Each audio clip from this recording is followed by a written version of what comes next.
Olá, eu queria trazer uma reflexão, um pensamento, a partir da leitura e de uma interpretação de um livrinho pequeno. O meu já está bem velhinho, né? Professor Giovanni Reale, O Saber dos Antigos, Terapia para os Dias Atuais, onde esse autor ele traz para nós uma reflexão muito importante do ponto de vista da existência, do ponto de vista das grandes questões atuais.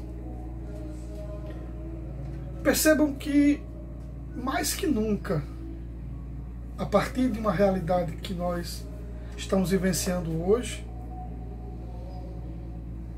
uma realidade diferente de muitas outras, no entanto, uma realidade tão difícil quanto outras que já experimentamos. No nosso tempo, nenhuma outra igual pelo seu caráter global, mas de sentido em relação aos dilemas existenciais iguais a muitas outras que já passamos. E eu queria um pouco trazer a leitura do prólogo desse texto aqui,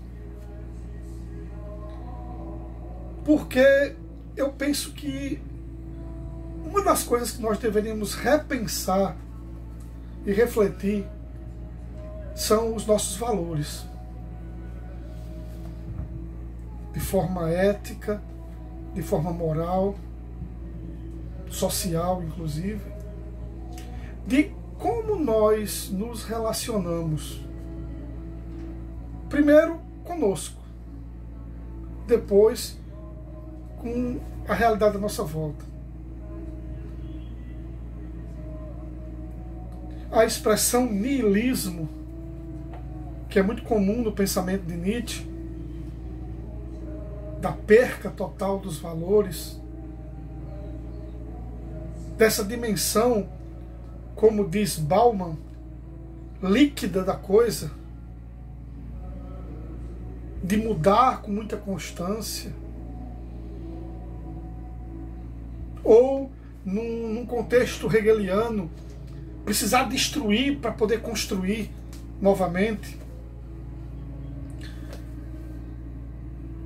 Reale, nesse livro, ele traz algumas pistas a partir de ideias de Platão, de ideias de Aristóteles, da própria filosofia grega, alguns elementos que podem nos ajudar, seja a entender o que nós estamos vivendo, seja como superar certas dicotomias. E eu queria meditar, trazer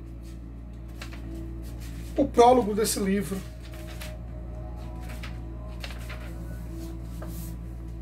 que tem o título O Niilismo, Raiz dos Males do Homem de Hoje. E aí Reale começa citando um fragmento póstumo de Nietzsche. Niilismo, falta o fim, falta a resposta ao porquê. O que significa niilismo? Que os valores supremos se deterioraram. Friedrich Nietzsche. Os males espirituais que afligem o mundo de hoje, o homem de hoje, têm uma raiz comum que é muito fácil de identificar. A cultura contemporânea perdeu o sentido daqueles grandes valores que, na era antiga e medieval, e também nos primeiros séculos da era moderna, constituíam pontos de referências essenciais e, em ampla medida, irrenunciáveis no pensamento e na vida.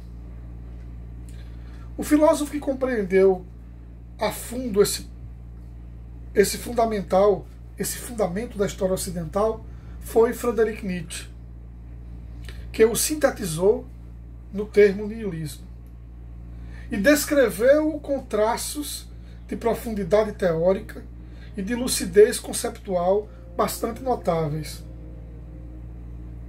O autor de Assim Falou Zaratustra depois buscou inutilmente um resultado positivo do niilismo com a sua doutrina da vontade de potência, que na verdade é um beco sem saída. O próprio Nietzsche não conseguiu levar a termo sua doutrina, senão de forma fragmentária e problemática. Mas suas análises, conduzidas com um estilo cortante e frases bem construídas, que cercam o objetivo de todos os lados até alcançar o núcleo do problema, ainda se impõem com o que de melhor se escreveu sobre o assunto. Assim, considero particularmente útil abordar a problemática que pretendo discutir nesse livro, começando por algumas intuições nietzschianas. Se é possível compreender em que sentido a sabedoria antiga pode oferecer pontos de partida significativos para uma recuperação dos valores, e se se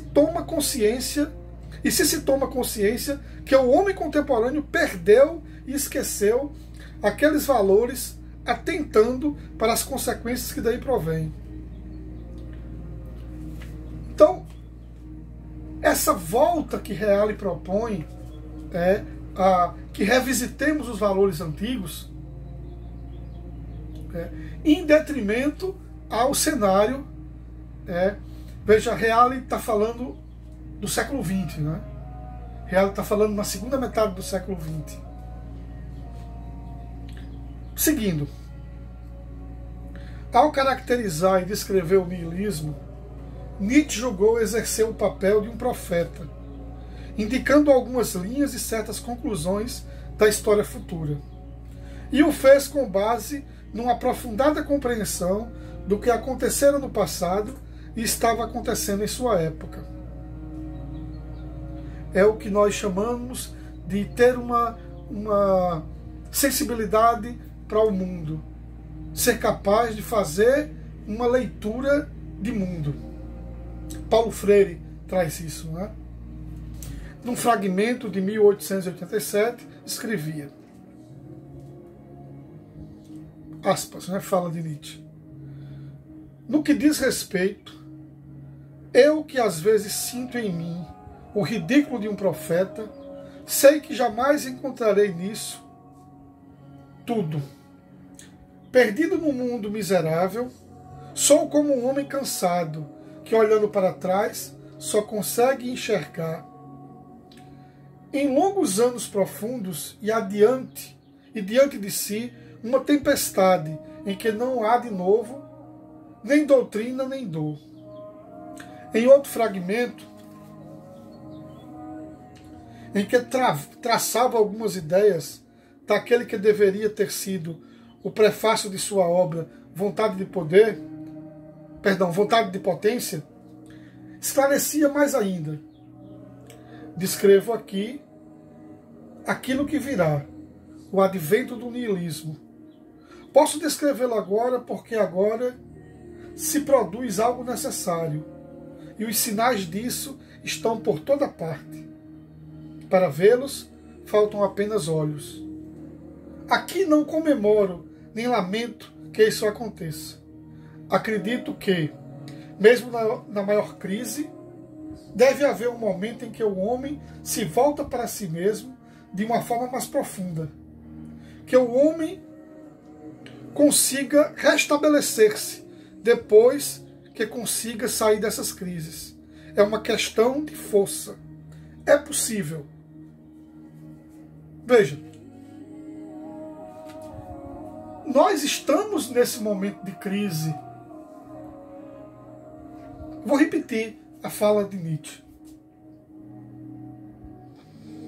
Acredito que, mesmo na maior crise, deve haver um momento em que o homem se volta para si mesmo de uma forma mais profunda. Veja, aqui nós podemos fazer leituras hermenêuticas diferentes.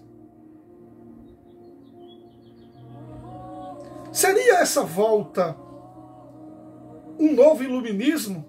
Estamos precisando de um novo iluminismo? Eu, particularmente, acredito nisso.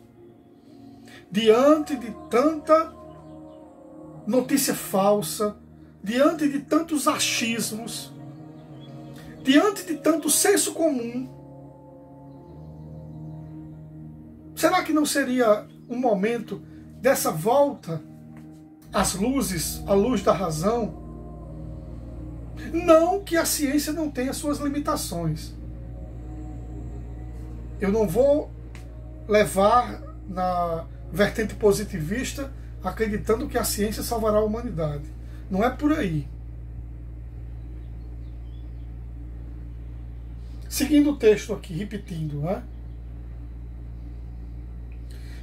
Que o homem consiga restabelecer-se depois, que consiga sair dessa crise, é uma questão de força. É possível. O homem moderno crê experimentalmente, ora nesse, ora naquele valor, para depois abandoná-lo. O círculo de valores, superados e abandonados, está sempre se ampliando. Cada vez mais é possível perceber o vazio e a pobreza de valores. O movimento é irrefreável, embora tenhamos a tentação de diminuí-lo em grande estilo. No fim, o homem ousa uma crítica dos valores em geral. Reconhece sua origem, conhece o bastante para não acreditar mais em valor nenhum. Eis o patos, o novo temor. A história que estou relatando é a dos próximos séculos. Isso aí, como eu citei, seria o que era o prefácio do texto Vontade de Poder. Veja, estaria Nietzsche antecipando aquilo que nós vivemos nos dias de hoje? No entanto, ele prediz isso e, ao mesmo tempo, ele faz uma advertência e uma observação importante. É possível superar isso. E Nietzsche enfatizava: o que estou relatando é a história dos 2 próximos séculos. Descrevo aqui o que virá. O que poderá vir de outra forma. O advento do niilismo. Pode-se narrar essa história hoje, pois aqui a própria necessidade está em ação. Esse futuro manifesta-se numa infinidade de sinais. Esse destino anuncia-se por todas as partes.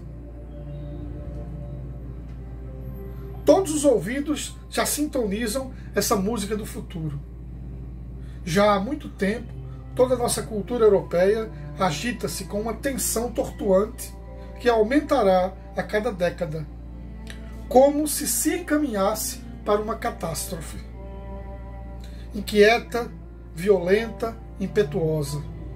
Como um rio que quer desaguar, mas que não lembra mais quem tem medo de se lembrar.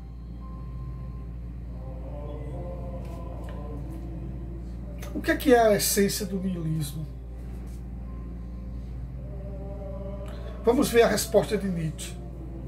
Num fragmento, sempre de 1887, o ano crucial em que Nietzsche amadureceu essa problemática, século XIX, lemos: niilismo, falta o fim, falta a resposta ao porquê.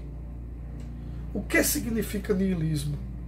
Que os valores supremos se desvalorizam.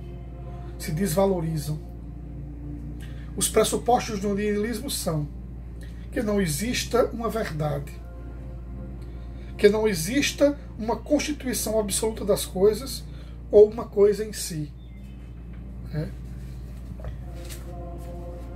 Estamos vendo, e é um grande perigo, claro, isso é uma leitura minha, é um ponto de vista meu, um relativismo exagerado, um reducionismo. Então, se tudo é relativo, eu posso tudo. Se tudo é relativo, o meu referencial sou eu mesmo, e não o outro, e não o contexto, e não a sociedade.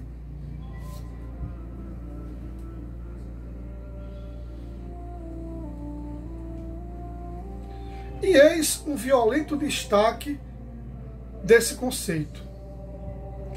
Contra a suposição de que em si das coisas deveria ser necessariamente bom, feliz, verdadeiro, uno, a interpretação de Schopenhauer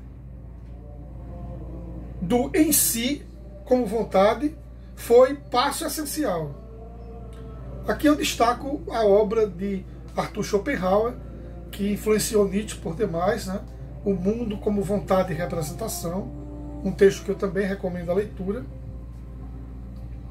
Contudo, ele não soube divinizar essa vontade. Deve-se no ideal moral cristão. Deteve-se no ideal moral cristão.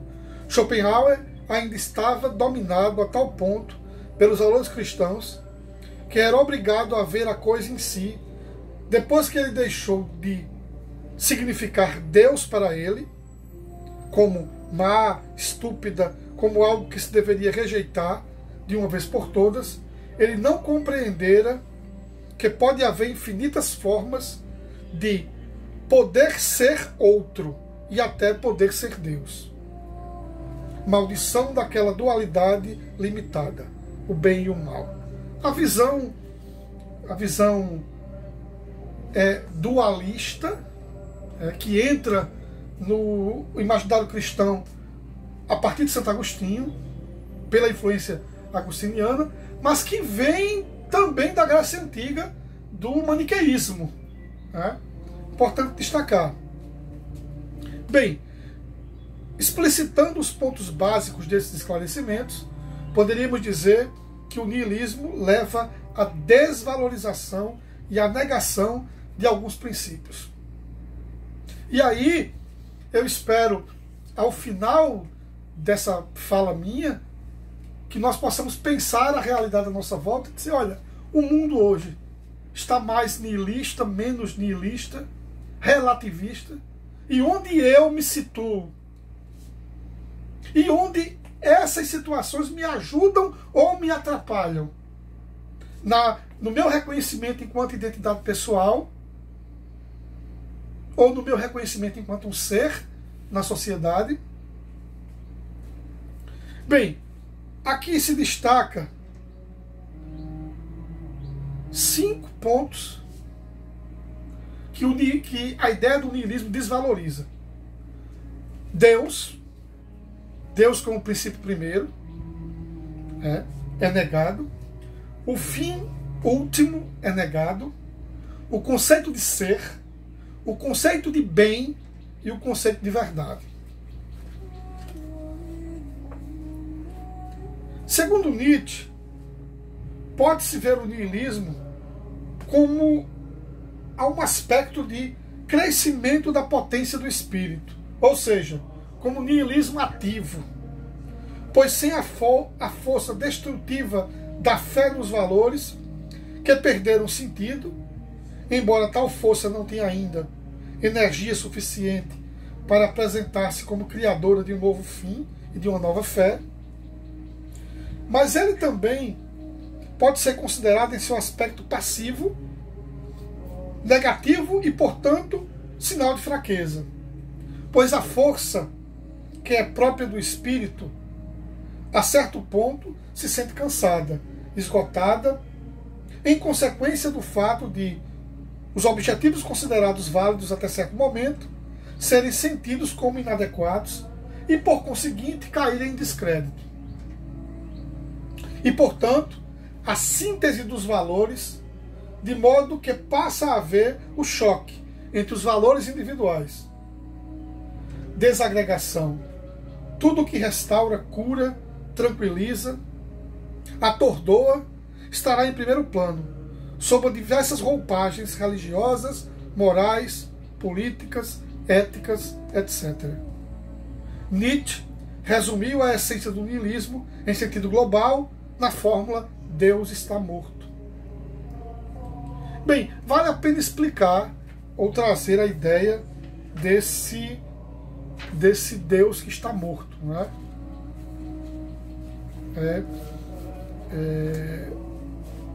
Leonardo Boff, em um texto chamado Tempo de Transcendência, o Homem como Projeto Infinito, ele termina o livro lendo uma oração escrita por Nietzsche, chamada Ao Deus Desconhecido, belíssima, e onde realmente fala, e Boff comenta, que de fato o Deus que deve estar morto é o Deus da metafísica. Esse sim tem que morrer. É o Deus da nossa ilusão, não é o Deus da nossa experiência.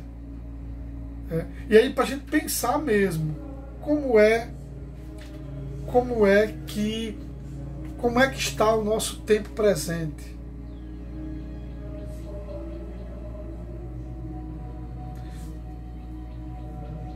Vivemos ainda as nossas crenças?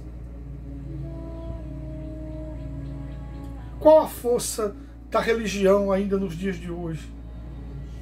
E eu destacaria aqui, importante trazer, que a gente precisa elencar o sentimento do sagrado, crenças, a religião enquanto instituição.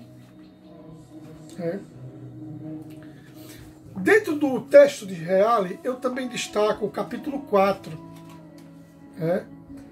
que tem cujo título O Bem-Estar Material, Sucedâneo da Felicidade, Natureza da Verdadeira Felicidade.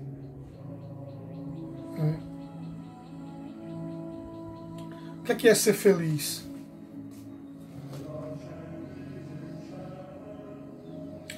E aí tem um fragmento de Nietzsche aqui no início e um fragmento de Demócrito. O de Nietzsche diz assim: como podem os artigos de fé fundamentais da psicologia serem todos os piores absurdos e falsificações?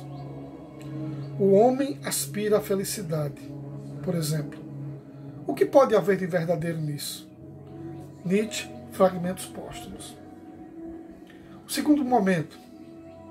A felicidade não consiste nos rebanhos e tampouco no ouro. A alma é a morada de nossa sorte. Demócrito.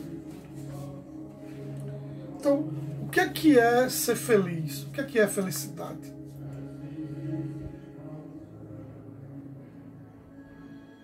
Nós podemos encontrar uma infinidade de definições, sejam ligadas a coisas materiais, palpáveis, né? Meus livros, minhas imagens, meu computador, minhas telas, enfim.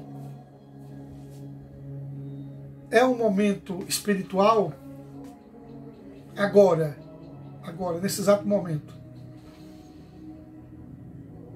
Se você está vendo o vídeo de manhã, ou se você está vendo à tarde ou à noite. Você está feliz?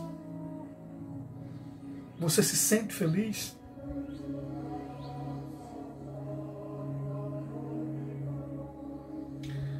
E você tem as dimensões dessa felicidade.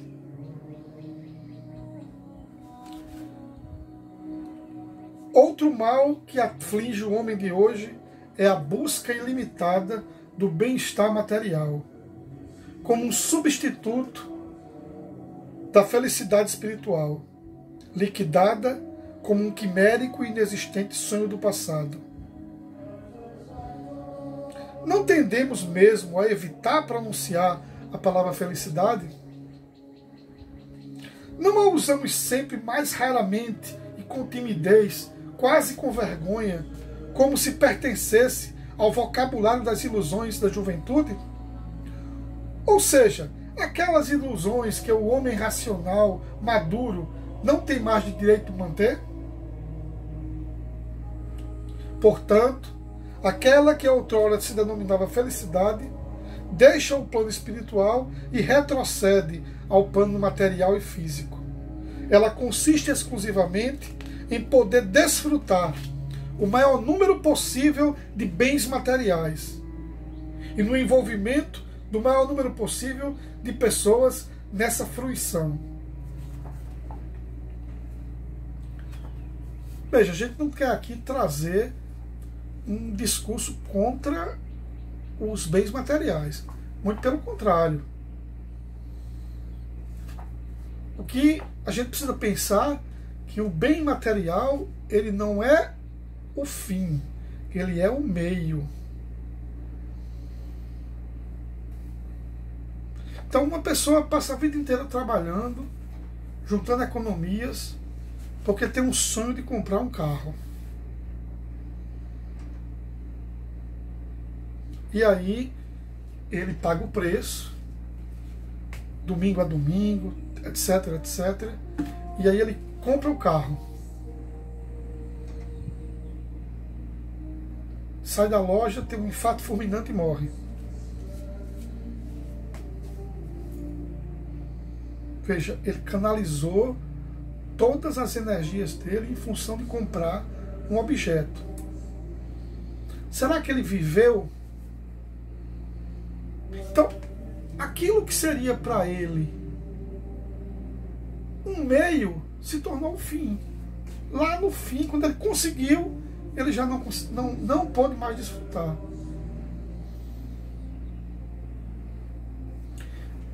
Roberto Chiniachik, médico, e ele conta num livro que ele escreveu, um dos livros que ele escreveu, Você, a Alma do Negócio. Ele cita uma enfermeira que trabalhou muito tempo em alas de pacientes terminais no hospital, e que ao trabalhar com aqueles pacientes que nós chamamos de morte assistida, porque eles estão não tem mais volta ali, ela dizia que todos, e ali tinham pessoas com muitas posses, pessoas simples também, mas em particular aqueles que tinham muitas posses, ao conversar, sempre faziam menção da falta de momentos simples. Brincar com o neto, olhar um pôr do sol, as estrelas do céu, uma pescaria.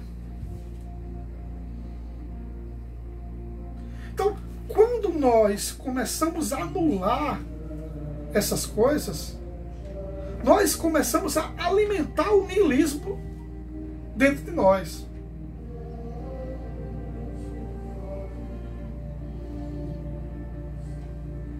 Então, fazer essa reflexão, ela é muito importante.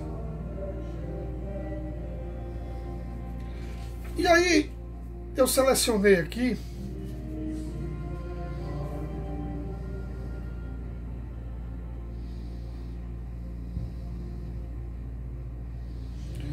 porque muitas vezes, o que é essa felicidade?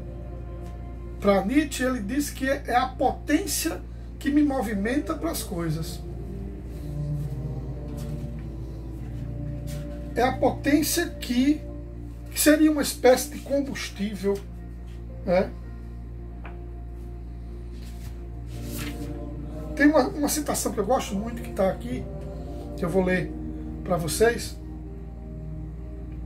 A felicidade não é ter, não depende de possuir determinadas coisas, sejam elas quais forem, mas é um modo de ser do homem e depende da consequente maneira como ele se relaciona com as coisas. Essa definição que Reale traz, ela é muito bela. Felicidade não é ter, não depende de possuir determinadas coisas, sejam elas quais forem, materiais, espirituais, um lápis do tamanho do mundo, um título de doutor, de mestre, 5 matrículas do Estado, 18 empregos. Mas é um modo de ser do homem. É um modo de ser do homem. E depende da consequente maneira como ele se relaciona com as coisas.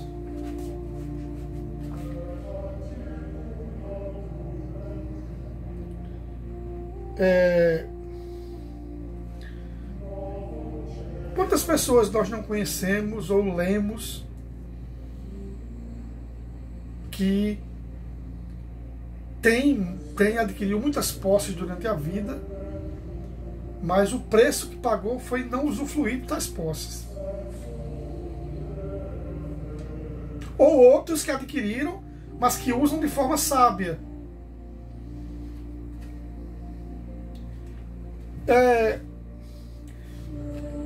Epicuro, ou Epícoro, é um pensador da era helenística. Ele traz uma... Inclusive eu citei outro dia, coloquei a frase nas redes sociais: aquele que não se contenta com o que é suficiente, não se contenta com nada. E nós temos uma tendência muito grande a olhar para o outro e darmos a nossa sentença ao outro. Ah, fulano é feliz porque tem isso, isso e isso. Ah, fulano não é feliz porque não tem isso, nem isso e isso. E nós não olhamos para nós. Porque quando, pegando a sentença de Epicuro, aquele que não se contenta com o que é suficiente, quem é que pode dizer o que é suficiente para mim? Você? Não. Quem pode dizer o que é suficiente para mim sou eu. Da mesma forma você. Por isso que Reale fala: felicidade não é ter, mas não depende de possuir determinadas coisas, mas sim, seja lá quais forem. Mas é um modo de ser do homem. É um modo de ser do homem. Sêneca: os homens considerados felizes são, na verdade, os mais infelizes. Considerados por quem? Considerados por quem?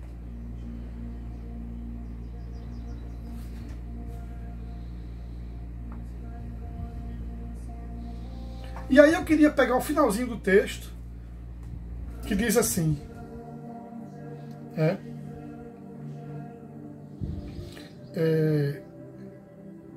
depois da fala de Sêneca, né?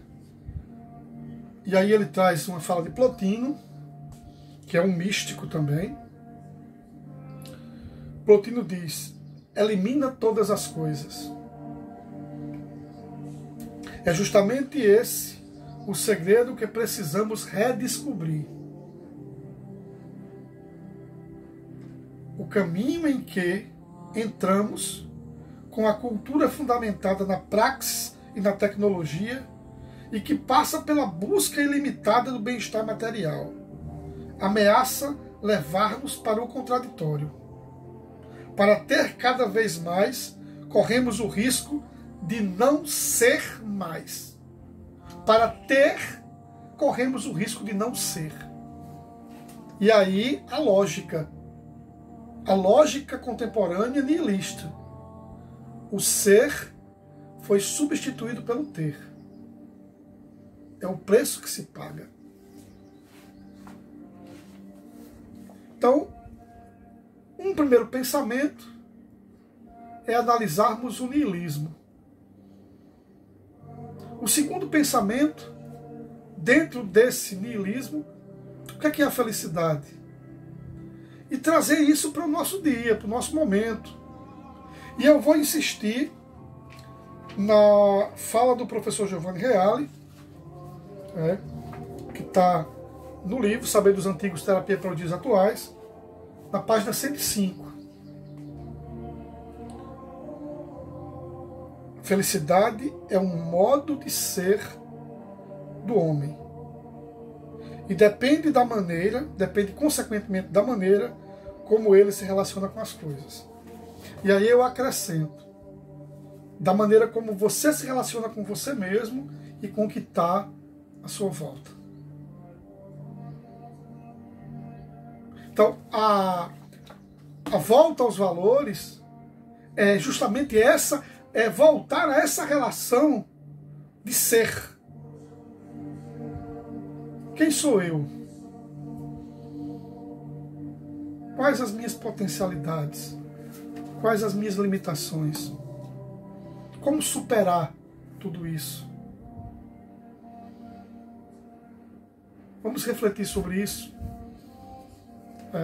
E aí eu termino fazendo novamente a recomendação do livro.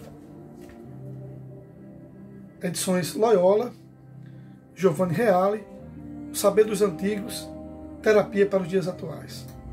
Boa leitura, grande abraço.